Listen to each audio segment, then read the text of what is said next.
All right, I hook these up here.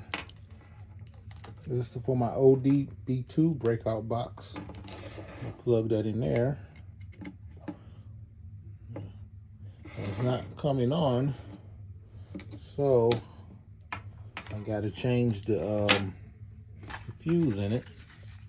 I'm gonna use this this Eaton Bussman. Take one of these out.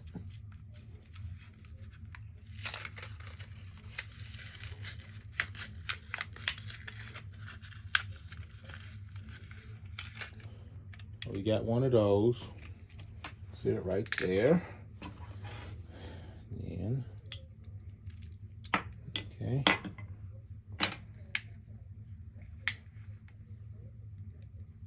Put that in there.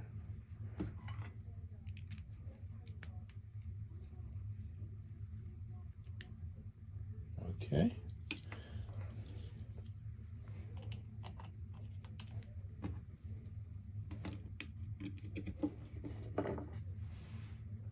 Lights up. It's reading the bell. I don't know if you can see it on there. It's an ODB2 breakout box.